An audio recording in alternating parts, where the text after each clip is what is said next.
Vous êtes sur l'émission Tout est accompli, l'émission sur laquelle je vous avais déjà prêché et annoncé l'évangile éternel de Jésus-Christ. Selon les Écritures, dans Apocalypse 14, le verset 6 à 7, je vis un autre ange qui volait par le milieu du ciel, ayant un évangile éternel, pour l'annoncer aux habitants de la terre, à toute nation, à toute tribu, à toute langue et à tout peuple.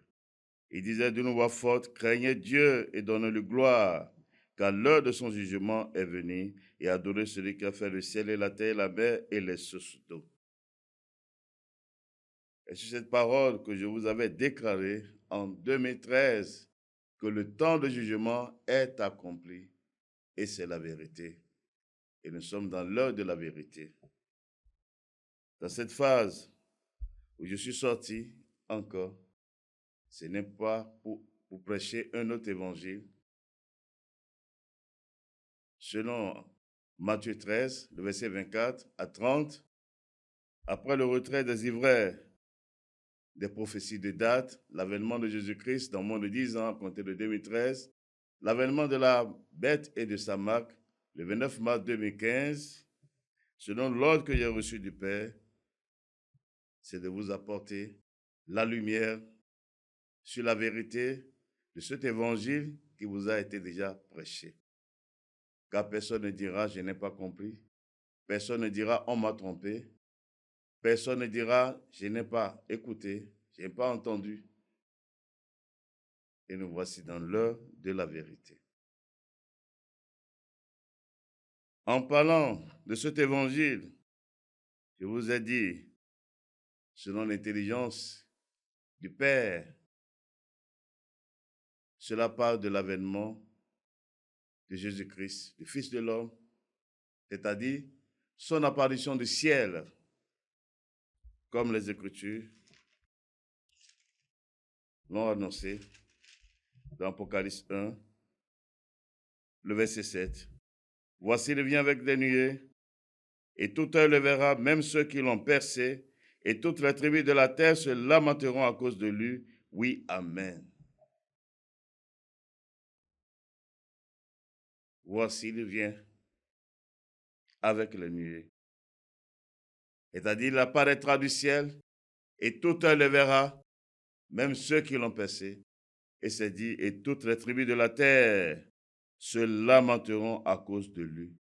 Car c'est un jour de colère, c'est un jour de vengeance, et c'est un jour de la destruction totale de ce monde avec tout ce qui renferme. Et c'est un message de jugement, c'est un message d'avertissement que je vous avais prêché. Et le signe éminent de cet évangile, c'est le jugement de Babylone. Babylone, c'est-à-dire Rome, qui est représentée par son Église catholique romaine sur toute la terre. Et vous avez déjà reçu la vérité sur cela. Car c'est dans la deuxième phase de son jugement que nous sommes. Et c'est en vertu de cela que le Père m'a dépêché une fois encore pour vous parler selon la vérité de cet évangile qui est la vérité, qui est le témoignage que le Père m'a donné en me marquant de son sceau pour vous porter cette bonne nouvelle. Car c'est une bonne nouvelle pour ceux qui aiment le règne de Dieu, ceux qui portent l'espérance de son règne. Et le second signe, c'est l'apparition de la bête, c'est-à-dire l'Antéchrist. Après la disparition d'un esprit éternel de Babylone à la vue de tous, car ça ne serait pas caché. Si la première phase de son jugement n'a pas été cachée, vue de tous sur toute la face de la terre en 2020, la phase dans laquelle nous sommes, la fumée de son incendie, sera visiblement manifeste et vue de tous sur toute la terre. Et c'est dans ça que nous sommes. C'est dans ça que nous sommes. C'est le signe éminent de cet évangile. Je n'ai pas un autre signe à vous donner. Et ce que je vous dis, c'est la vérité, c'est dans vos Bibles. Car vous avez tous la Bible et toute l'écriture doit s'accomplir. Aussi longtemps que vous ne pouvez pas annuler les Écritures, nous voici dans l'heure de la vérité. Que celui qui a d'oreilles pour écouter, écoute. Celui à qui cela a été donné de comprendre, comprenne. Car ce que je dis, c'est la vérité. C'est la vérité. Que les fils de la perdition ont cru combattre, ont cru détruire par toutes sortes de méchanceté sous l'onction de leur père, le diable, et qui peut combattre contre Dieu. C'est la fin qui compte et nous sommes dans la fin pour voir. Une fois encore, nous sommes là, c'est pour vous parler selon la vérité de l'évangile éternel. Nous avons commencé par parler des deux ministères par lesquels Dieu a manifesté le salut pour toute l'humanité. On était parti du ministère de Moïse, c'est-à-dire le ministère de la loi. Mais aujourd'hui, nous allons parler précisément du ministère du Christ, le Fils de Dieu, le Fils unique de Dieu vivant, Jésus-Christ homme, le ministère de la foi, le ministère de la grâce. Et de ça que nous voulons parler. Et ce que vous devez retenir, ce ministère s'adresse à toutes les nations. C'est pour le monde entier, c'est pour tous les peuples de la terre. Le ministère de Christ, le ministère de Jésus-Christ homme. Cela ne s'adresse pas à un seul peuple. Cela ne s'adresse pas à une seule nation. Cela s'adresse à toutes les nations, c'est-à-dire au monde entier. C'est pourquoi lorsque nous lisons dans Jean 3, le verset 16, « Car Dieu a tant aimé le monde qu'il a donné son Fils unique, afin que quiconque croit en lui ne périsse point, mais qu'il ait la vie éternelle. » C'est bien dit, Dieu a tant aimé le monde. Ce n'est pas écrit Dieu a tant aimé Israël. Ce n'est pas écrit Dieu a tant aimé la maison de Jacob, mais c'est le monde qui a été indiqué. Car Dieu a tant aimé le monde qu'il a donné son Fils unique, afin que quiconque croit en lui ne périsse point, mais qu'il ait la vie éternelle. C'est-à-dire qu'il soit préservé de la colère de ce jour, de l'heure du jugement de Dieu qui est accompli en 2013 pour cette heure où nous sommes. Craignez Dieu et donnez-lui gloire, car l'heure de son jugement est venue. Le temps de son jugement est accompli et nous voici dans l'heure de la vérité. Dans le ministère de Christ, le Fils unique de Dieu, Jésus-Christ homme, s'adresse au monde entier, car c'est sur ce ministère que repose le salut pour quiconque croira. Et sur ce ministère, qu'on parle de la foi et de la grâce pour le salut. Le ministère de Moïse, je vous l'ai déjà dit, et démontré avec les Écritures que ce n'est pas pour donner la vie à quelqu'un. Mais on en reviendra pour voir avec les Écritures ce pourquoi le Père avait donné la loi de Moïse. Vous devez retenir et savoir que c'est depuis le jardin, après la chute de l'homme, que Dieu a prédit et annoncé le salut en la personne de la postérité de la femme. Dans Genèse 3, le verset 15, ce qu'il déclara, « Je mettrai une inimitié entre toi et la femme, entre ta postérité et sa postérité, et c'est celle-ci qui t'écrasera la tête. » c'est là que Dieu annonçait le salut et la délivrance pour l'humanité. Et pour bien comprendre ce mystère, lisons dans Hébreux 2, le verset 14. Ainsi donc, puisque les enfants participent au sang et à la chair, c'est-à-dire sont des êtres humains,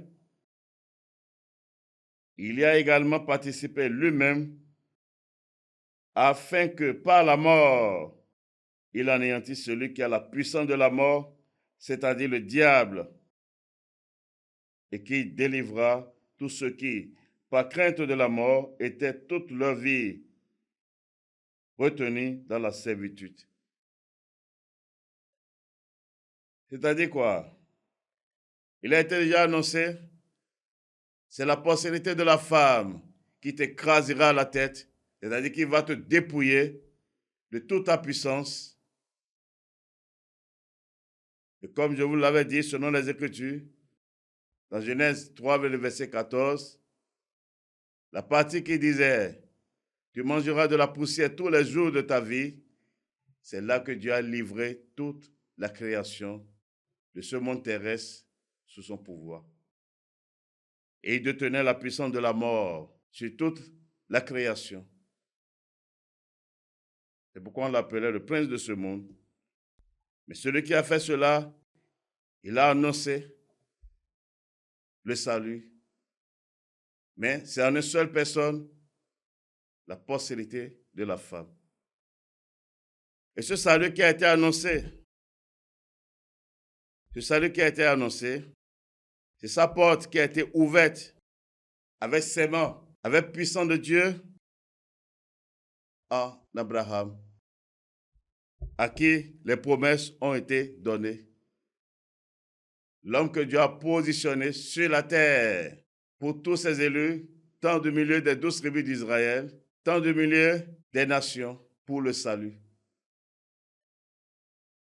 Lorsque nous lisons dans Genèse 12, du verset 1 à 3, l'Éternel dit à Abraham, « Va-t'en de ton pays, de ta patrie et de la maison de ton père, dans le pays que je te montrerai. Je ferai de toi une grande nation, je te bénirai, je rendrai ton nom grand, et tu seras une source de bénédiction. Je bénirai ceux qui te béniront, et je maudirai ceux qui te maudiront, et toutes les familles de la terre seront bénies en toi. » Abraham, le croyant, le père des croyants devant Dieu sur toute la terre, sur toute la surface de la terre, car c'est le seul homme que Dieu a appelé, c'est le seul homme que Dieu connaît. C'est pourquoi c'est à lui qu'il a remis toutes les promesses.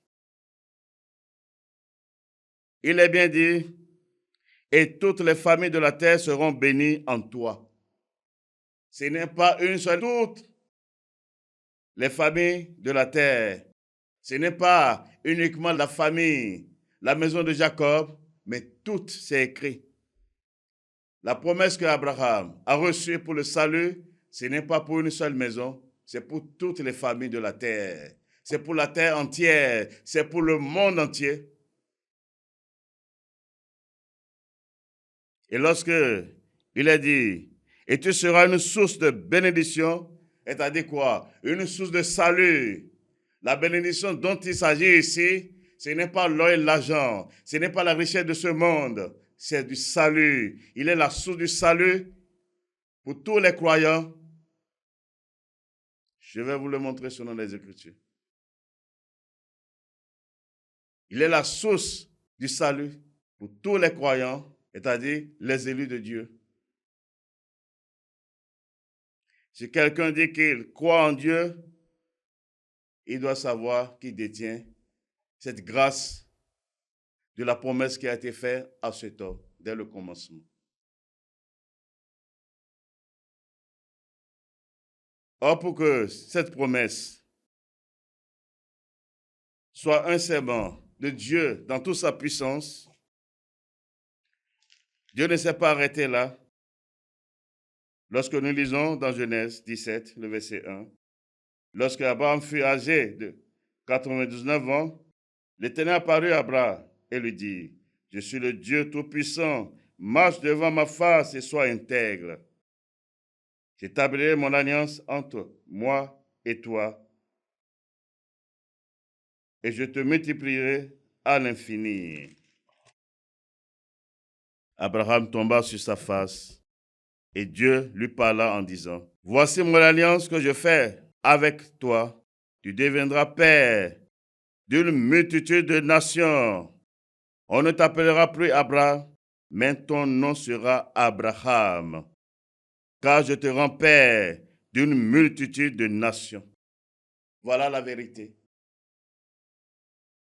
C'est une alliance, ce n'est pas alliance que cette promesse a été rendue effective en lui.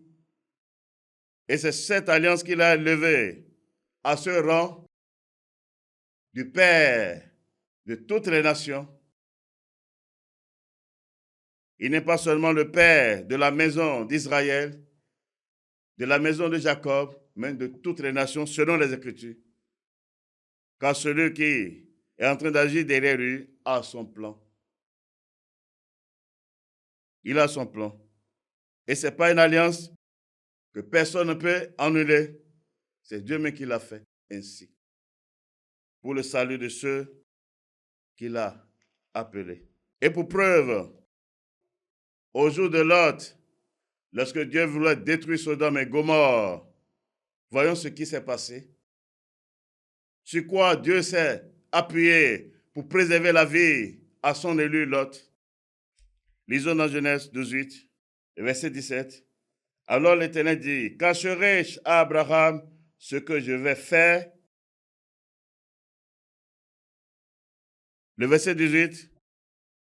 Abraham deviendra certainement une nation grande et puissante, et en lui seront bénies toutes les nations de la terre. Dieu s'est souvenu de son plan en lui. Dieu s'est souvenu de sa grâce qu'il a mis en lui, de la source qu'il a fondée en lui, la source de salut, parce qu'il veut faire une intervention avant de détruire Sodome et Gomorrhe. Il est bien dit, Abraham deviendra certainement une nation grande et puissante, et en lui seront bénies toutes les nations de la terre.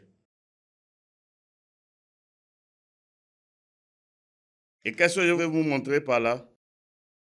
Lorsque nous lisons dans Genèse 12, 9, le verset 29, il est dit, « Lorsque Dieu détruisit les villes de la plaine, il se souvint d'Abraham et il fit échapper Lot du milieu du désastre, par lequel il bouleversa les villes où Lot avait établi sa demeure. » Voilà les Écritures. Il est bien dit, Dieu se souvient de qui? D'Abraham. Ce n'est pas de Lot qui s'est souvenu, mais de Abraham. Parce que c'est lui qu'il connaît. C'est lui qui l'a appelé. C'est lui qui avait les promesses. C'est avec lui qu'il a fait l'alliance pour le salut. Donc pour intervenir, c'est de lui qui s'est souvenu d'abord. Il a visité d'abord. Il est allé vers lui d'abord pour lui parler de ce qu'il veut faire. C'est là qu'il est rentré en supplication avec lui. Mais nous avons vu selon les Écritures, car la parole de Dieu, c'est la vérité. Le verset 29 que nous relisons, lorsque Dieu détruisit les villes de la plaine, il se souvint d'Abraham et il fit échapper Lot du milieu du désastre. Ce n'est pas égal à Abraham que la vie a été préservée. À qui? À l'élu, le juste Lot. Il n'est pas juste par rapport à ses œuvres, mais c'est par rapport à la foi d'Abraham. Il dépendait de la foi d'Abraham. Et la foi d'Abraham, c'est pour toutes les nations, car la promesse du salut, longtemps d'avance qui a été faite, c'est pour tout le monde entier. Ce n'est pas pour une seule maison. C'est pourquoi le ministère de Christ, qui est l'auteur du salut, s'adresse à tout le monde entier. À tout le monde entier. Et toujours lorsque nous lisons dans Genèse 22, le verset 18. Toutes les nations de la terre seront bénies en ta postérité parce que tu as obéi à ma voix. Ce n'est pas l'égard à sa foi, à son obéissance, à la voix de son Dieu que le salut est accessible à toutes les nations. Mais ici, il y a une particularité qui est ressortie. Parce que Dieu est en train de marcher, c'est un architecte, il est en train de poursuivre quelque chose en lui. Il est en train de ressortir quelque chose en lui. Toutes les nations de la terre, c'est bien dit toutes les nations de la terre. Il n'est pas dit une nation. Toutes les nations de la terre seront bénies en ta postérité. Là, Dieu est en train de centrer son plan. Or, qu'est-ce qui s'est passé ici? C'est lorsque Abraham a été mis à l'épreuve par Dieu, il lui a demandé de faire le sacrifice de son fils pour lui, qui n'est qu'une figure du Père et du Fils, qui annonçait ce que nous avons lu dans Jean 3, le verset 16. Dieu a tant aimé le monde, il a donné son Fils unique. C'est une figure qui annonçait le plan de Dieu. C'est pourquoi, lorsque nous lisons dans Genèse 22, le verset 1, après ces choses, Dieu mit Abraham à l'épreuve et lui dit, Abraham, et il répondit, me voici. Dieu dit, prends ton fils, ton unique. Voilà la vérité, ton unique. Parce que Dieu a un plan derrière cela. Parce que c'est un messager de Dieu, c'est un prophète de Dieu qui annonçait le plan de Dieu et de son fils pour le salut, qui est résumé en lui.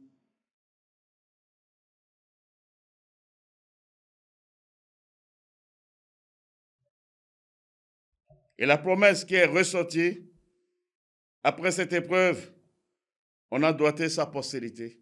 Que c'est en cette postérité que toutes les nations seront bénies, c'est-à-dire seront sauvées. Et toute l'écriture rend témoignage à une seule personne. Cette postérité, c'est qui? De qui il s'agit? La Bible même va nous répondre. On ne va pas aller loin. On ne va pas aller loin pour chercher. Craignez Dieu, donnez-lui gloire. On ne va pas aller loin pour chercher. Craignez Dieu et donnez-lui gloire. Donnez-lui gloire. On ne va pas aller loin pour chercher. Lorsque nous lisons dans Galates 3, le verset 16, or les promesses ont été faites à Abraham et à sa postérité. Il n'est pas dit et aux postérités, comme il s'agissait de plusieurs, mais en tant qu'il s'agit d'une seule, et à ta postérité, c'est-à-dire à Christ. Donc la postérité dont il s'agissait en lui, cela annonçait le Christ qui doit venir. C'est pourquoi cela est sorti. Cette révélation était sortie en lui suite à l'épreuve à laquelle il était soumis, qui annonçait le sacrifice du Fils de l'homme qui doit livrer sa vie en sacrifice en tant que fils, en don par Dieu pour le salut de quiconque croira en cela. Dans cette postérité dont il s'agit selon les Écritures, ça parle de Christ. C'est pourquoi je vous dis avec certitude et vérité que le ministère de Christ s'adresse au monde entier, à toutes les nations qui sont sur la face de la terre, à tous les habitants de la terre. Ce n'est pas la maison d'Israël seulement, c'est à toutes les nations de la terre. Craignez Dieu, donnez-lui gloire. Voilà ce qui est écrit dans vos Bibles. Parce que vous avez tous la Bible en main chez vous. Voilà ce qui est écrit. Cependant, vous pouvez dire, est-ce que tu n'as pas lu quelque part ici? Tu n'as pas lu quelque part? Tu n'as pas écouté ce que le Fils de l'homme lui-même avait dit lors de son apparition au milieu des Juifs. Lisons alors et vérifions cela. Matthieu 10, à partir du verset 5. Tels sont les 12 que Jésus envoya après leur avoir donné les instructions suivantes. N'allez pas vers les païens et n'entrez pas dans les villes des Samaritains. Et le verset 6, allez plutôt vers les brebis perdues de la maison d'Israël. Ah! Allez prêcher et dites, le royaume des cieux est proche. C'est bien écrit. Il dit, n'allez pas vers les nations, c'est-à-dire, n'allez pas vers les païens. N'entrez pas dans la ville des Samaritains, parce qu'une partie de la maison d'Israël était tombée dans l'endurcissement déjà. Mais ce qui nous intéresse ici, il dit, n'allez pas vers les païens, c'est-à-dire vers les nations, n'allez pas. C'est vrai. Et on ne va pas s'arrêter là seulement. On ne va pas s'arrêter là seulement. On ne va pas s'arrêter là.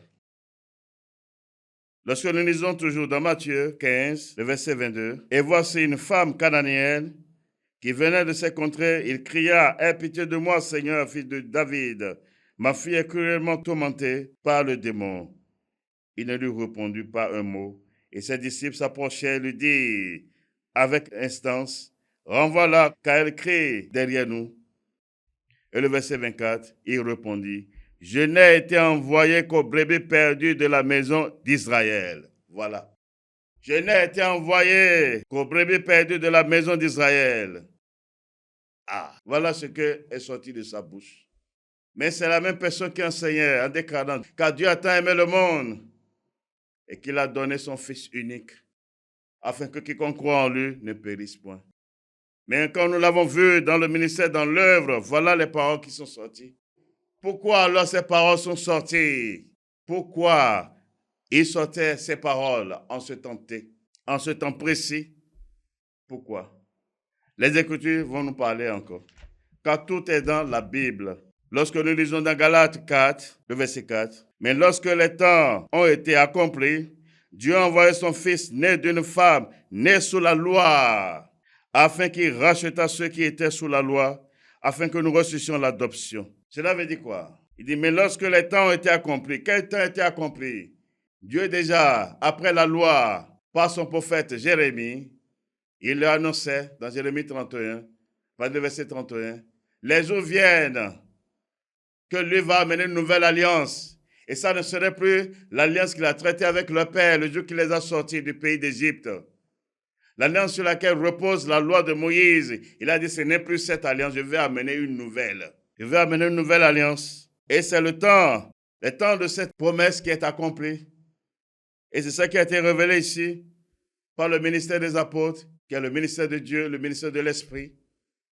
Galates 4, le verset 4, mais lorsque les temps ont été accomplis, Dieu a envoyé son Fils, né d'une femme, né sous la loi. Il est apparu sous la loi, sous la première alliance, l'alliance de la loi. Pourquoi faire?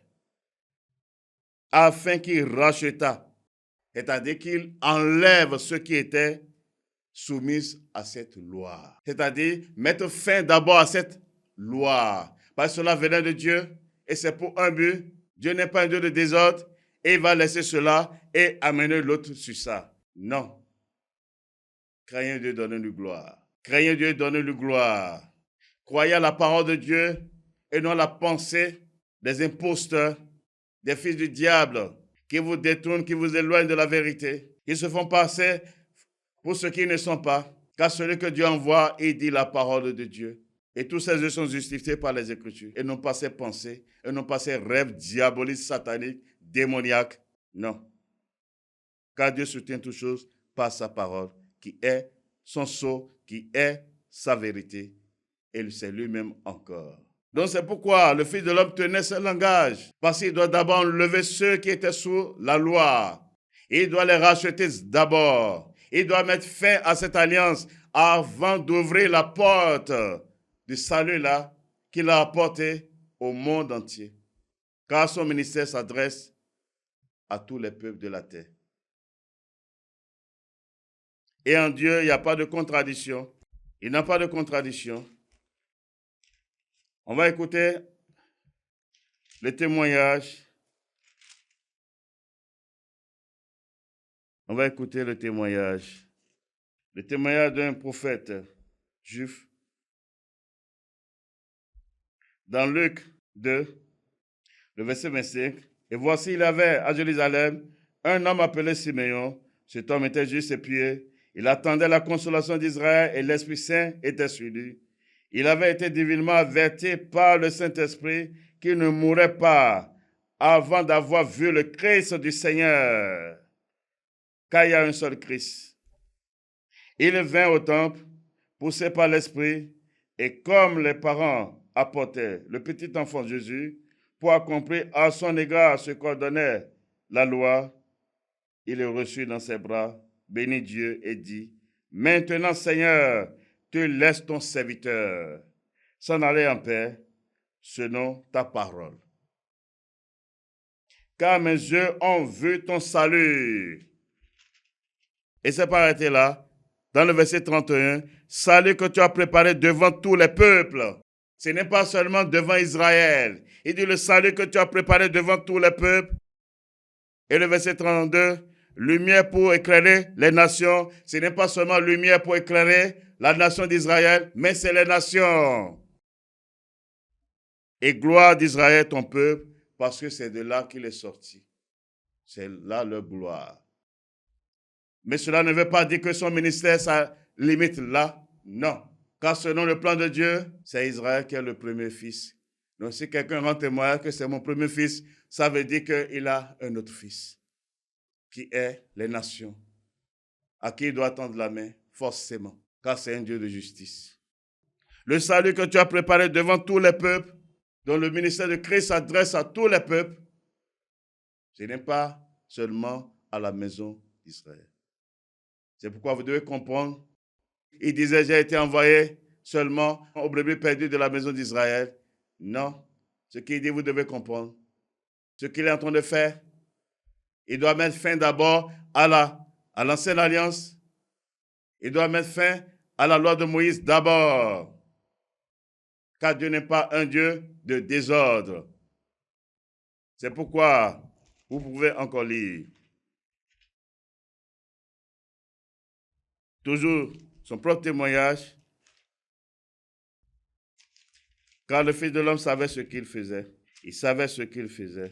Lorsque nous lisons dans Jean 10, le verset 16, « J'ai encore d'autres brebis qui ne sont pas de cette bergerie, c'est-à-dire qui ne sont pas de la maison de Jacob, la maison d'Israël. » Je relis, « J'ai encore d'autres brebis qui ne sont pas de cette bergerie.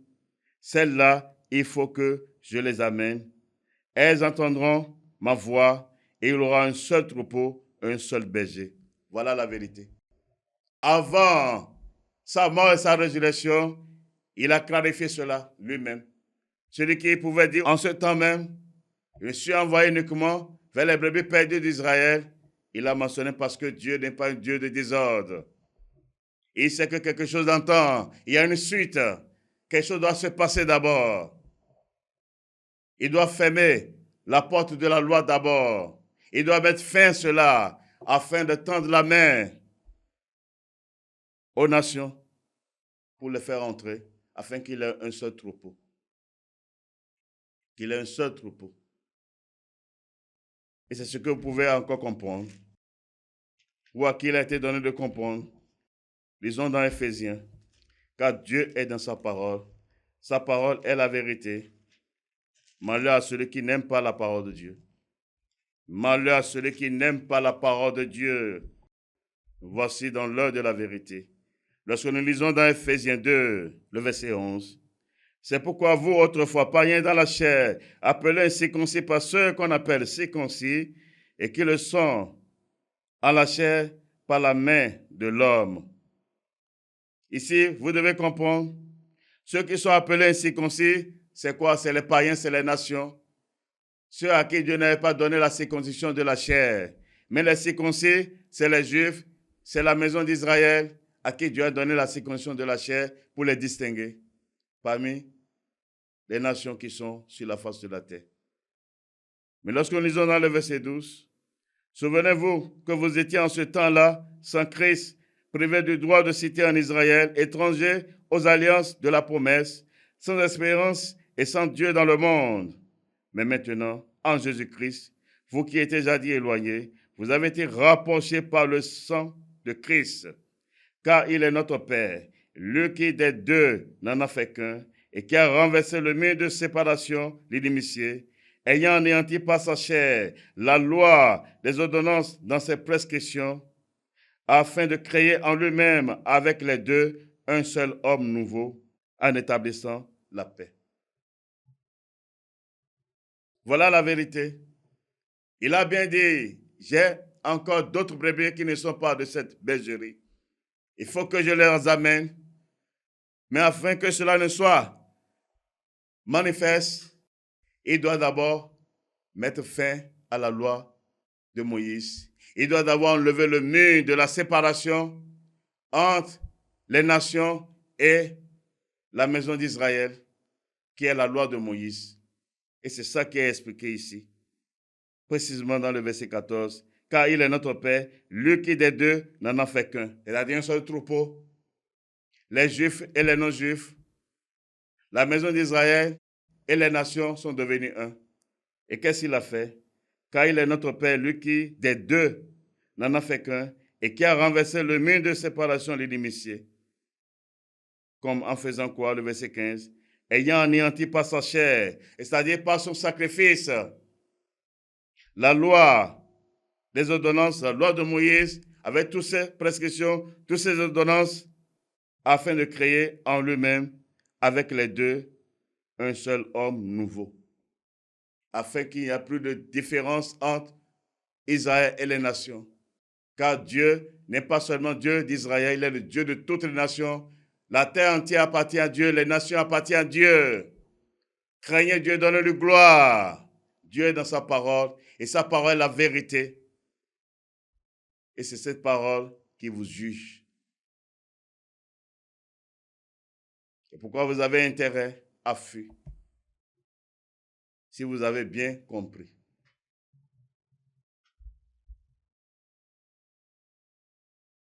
Donc nous voyons ici, cela a été révélé. Il doit d'abord faire le sacrifice. C'est pourquoi lorsque nous retournons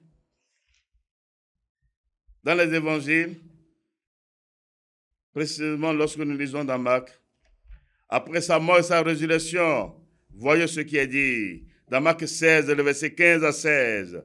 Puis il leur dit, allez par tout le monde et prêchez la bonne nouvelle à toute la création. Celui qui pouvait dire autrefois, quand il n'était pas encore mort, il n'avait pas encore fait le sacrifice, il n'avait pas encore livré sa vie pour le sacrifice, pour le péché, disait, n'allez pas vers les païens, c'est-à-dire n'allez pas vers les nations. Mais ici, après sa mort et sa résurrection, c'est écrit dans vos Bibles. Dans Marc 16, le verset 15, puis il leur dit, allez par tout le monde et prêchez la bonne nouvelle à toute la création. La bonne nouvelle veut dire quoi? Lui qui est mort pour vos péchés. Il a payé le prix. Comme le prophète qui était là disait de lui, voici l'agneau de Dieu qui ôte le péché du monde. Il a ôté le péché, il a payé le prix du péché du monde entier, afin que désormais tous les regards soient tournés vers lui seul pour le salut. Car c'est là la pierre que Dieu a posée pour le salut en Sion. Pas c'est seulement en Sion seul que le salut réside. La terre sera détruite, les cieux seront détruits pour le renouvellement de tout. Je vous l'ai déjà parlé dans les émissions précédentes. Craignez Dieu, donnez-lui gloire. Craignez Dieu et donnez-lui gloire. Voilà. On peut encore voir ailleurs, après ça, après sa mort et sa résurrection, le témoignage qui est rendu encore dans Matthieu 28, le verset 19. Allez faire de toutes les nations des disciples. Il n'a pas dit allez faire de toute la nation d'Israël des disciples. Allez faire de toutes les nations. Parce que son ministère s'adresse à toutes les nations, c'est au monde entier, car il est le seul et unique sauveur du monde entier. Car c'est de lui qu'il s'agit lorsque Dieu faisait les promesses à Abraham. Toutes les nations de la terre seront bénies en ta postérité. Cela l'annonçait. Et Dieu ne se contredit pas. Dieu dans sa parole. Craignez Dieu, donnez-nous gloire. Je suis innocent de votre sang. Voilà la vérité. Ce que je vous disais autrefois, ce n'est pas que je vous dis encore autre chose, c'est la même chose que je vous dis. Je n'ai pas changé de langage, à part les ivraires de ces fils du diable que j'ai vomi pour toujours. Voici ce que le Père a semé en moi pour vous, qui est la vérité. La bonne semence, ce que mon Père m'a prescrit pour vous annoncer, pour vous dire, selon les Écritures. Voilà. Craignez Dieu, donnez de gloire. Craignez Dieu, donnez de gloire. Toujours dans les Écritures, le ministère de Christ s'adresse au monde entier, à toutes les nations, à toutes les nations. Je vous dis la vérité, selon les Écritures. Lorsque nous lisons dans Luc 24, après le verset 44, après sa mort et sa résurrection, toujours, le verset 44, puis il a dit, c'est là ce que je vous disais lorsque j'étais encore avec vous, qu'il fallait que s'accomplisse tout ce qui est écrit de moi dans la loi de Moïse, dans les prophètes et dans les psaumes. Alors il ouvrit l'esprit afin qu'il comprenne les Écritures. Et il a dit, ainsi il est écrit que le Christ souffrirait et qu'il ressusciterait des morts le troisième jour. Et que la repentance et le pardon des péchés seraient prêchés en son nom à toutes les nations. Ce n'est pas seulement à Israël, à toutes les nations. À toutes les nations, pas égal à Abraham, qui a reçu les promesses de Dieu, le Père Abraham, car la promesse qu'il a reçue, c'est pour toutes les nations. Ce n'est pas pour la maison d'Israël seule, ce n'est pas pour la maison de Jacob seul, non. Non, selon les Écritures. Je relis le verset 47. Et que la repentance et le pardon des péchés seraient prêchés en son nom à toutes les nations, à commencer par Jérusalem. Ce n'est pas seulement à Jérusalem, c'est-à-dire à Israël, non, à toutes les nations. Mais c'est par là que ça va commencer. Et non pas Rome, retenez cela. L'Église catholique romaine vous a trompé. Elle vous a trompé, mais sa fin est déjà accomplie.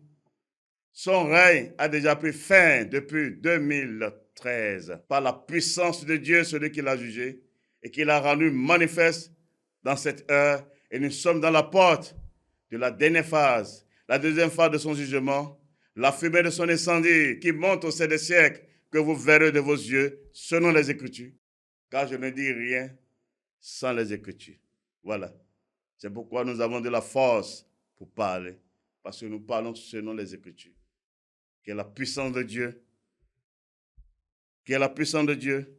Aussi longtemps que vous ne pouvez pas annuler les Écritures, voilà ce qui est là. Il est de votre intérêt de regarder dans les Écritures. Et non de regarder à l'apparence, et non de regarder les hommes, mais de regarder Dieu dans sa parole. Car la Bible, c'est la parole de Dieu qui parle de Dieu, de ses œuvres, et non d'une histoire d'un peuple, comme les maudits, les fils du diable, des imposteurs, les antichrists. Vous pouvez dire, non, la Bible n'est pas la parole de Dieu. Ils ont quel esprit pour parler des choses de Dieu? Voilà ce qui est là. Et pourquoi il n'y a pas d'excuse pour vous? Il n'y a pas d'excuse pour vous. Si je suis sorti pour vous parler encore ouvertement, sachez que c'est la fin, vraiment. C'est vraiment la fin. Et nous voici dans l'heure de la vérité. Dans le ministère de Christ, c'est pour toutes les nations. Il n'y a pas Christ pour chaque nation. Il n'y a pas Christ pour chaque continent. Il n'y a pas Christ pour chaque maison. C'est une abomination. C'est le diable. Il a un seul Christ. Selon les Écritures. Selon les Écritures. Il y a un seul Christ.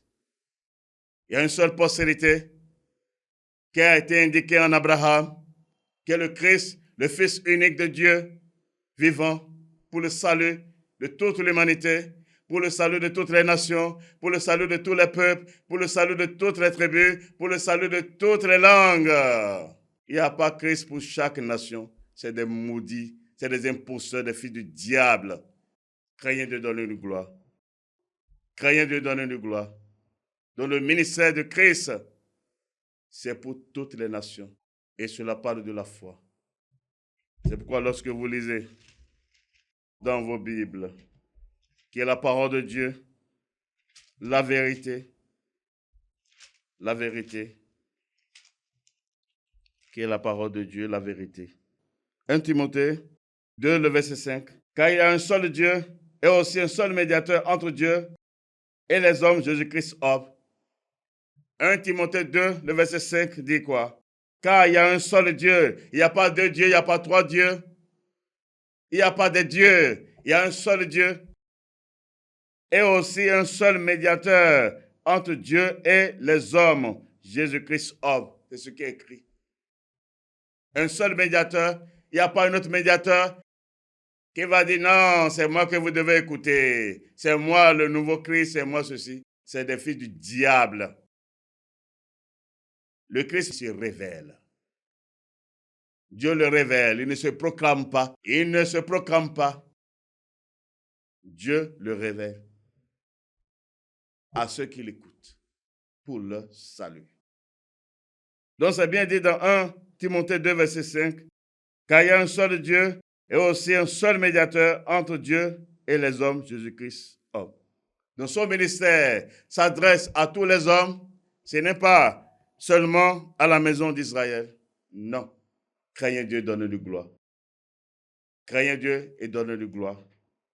Le ministère de Christ, le Fils unique de Dieu, Jésus-Christ homme, le ministère de la foi, le ministère de la grâce, s'adresse à toutes les nations, à tous les hommes sur la face de la terre. Et ça qui est la vérité. C'est ça la vérité. C'est ça la volonté du Père, selon les Écritures. Je suis innocent de votre sang. Il n'y a point d'excuse. Que celui qui a des oreilles pour écouter, écoute. Celui à qui cela a été donné de comprendre, qu'il comprenne. Nous voici à la fin de cette émission.